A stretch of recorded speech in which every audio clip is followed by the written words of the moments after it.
of 10, you're ready for the next step. And then if you're met with some resistance and the dog is confused, you may have taken too big of a jump. So you may need to break that behavior down a little bit to put them in smaller teachable chunks.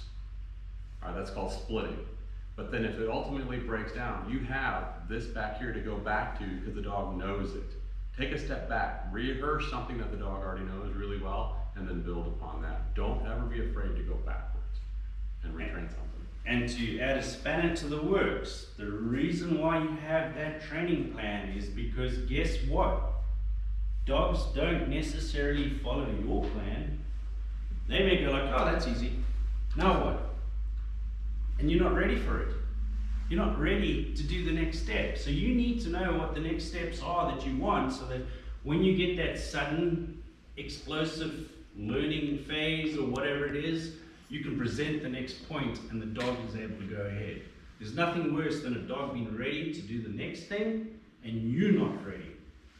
If you have a plan, you are ready. Does that make sense? Okay. So one of the things I put in the training plan seminar that I do, when you list out your steps, put them into a Word file or put them into Word. All right, and then underneath every step, leave a big blank. Because as you start executing your plan, you may have to change your plan a little bit. So go back in and handwrite in what you did differently. Does that make sense? So you may have step 1, they did great. Step 2, they did great. Step 3, they did great. No, you know what? They didn't quite understand step 3, so I had to split that into smaller behaviors. And so these are the steps that I did to get success. Write that in there. All right, now you're ready to move on to step 4. Because what's going to happen is later on in the future, if one of those steps break down in part of your chaining, you may need to extract that. Now you need to go back to know what you did to make that successful. You can put that back in. It's a historical way to document how that behavior was trained in case you need to pull that behavior out, fix it, and plug it back in. And guess what? I put my YouTube link to my training. I put my Sartopo link to my training.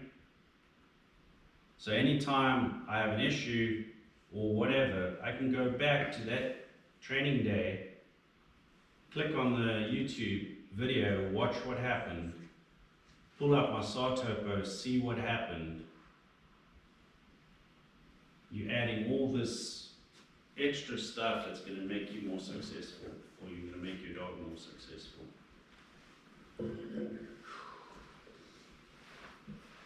Any questions? So back to the duration and like distance, the duration is how long you're having the dog do something for, correct? Or is it any sort of... Duration can be many things. Duration can be how long you age the trail. Okay, so that, like, that's what you had said it before last time at our training, and I wasn't sure how to break up, like if we're doing a hasty search, how do I just break up the duration and the distance, like, that they're working? It's gonna be essentially the same, right? If we're working on just building out a hasty duration, the distance is also gonna grow with it.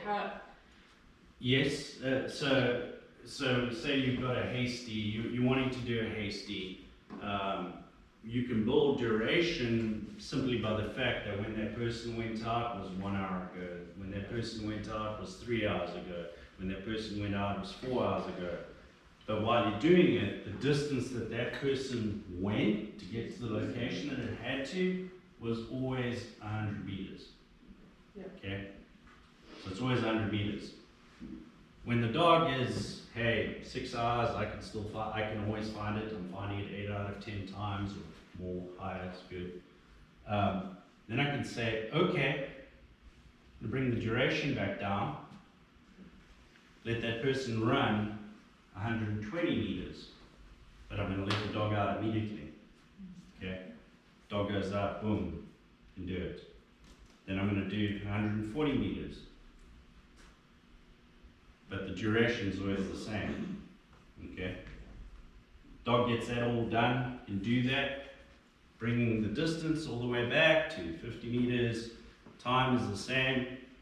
I'm going to have someone walk that's not part of it and have them walk by. And you're going to let the dog go. The dog's going to be successful very quickly. It's going to learn that, oh, one person, I don't care. Then Then cats, dogs, mice, horses. You're building it up, building it up. So the dog's able to do that. Then once you've got that, I'm going to do distance and duration together and increase them together with no distractions. Okay, because distractions are always going to be the hardest. Always going to be the hardest thing. Always going to be the hardest thing for the dog to handle, because it's having to expend energy doing those things that it does, and anytime there's a distraction, it's not able to, because you could sort of think it's like working in a sterile environment, which it isn't. But if you're in a sterile environment, all you're going to be interested in is what's there. And if you can do the duration distance, then I can add, with the duration and distance, I can start adding the distractions. Okay. Had it. It's finished. Okay. I gotta change again. Hmm? I gotta change again if you're gonna roll on. Okay, I know, I'm done. Need to go, Craig. Yeah, I gotta get on the road. Can we get a photo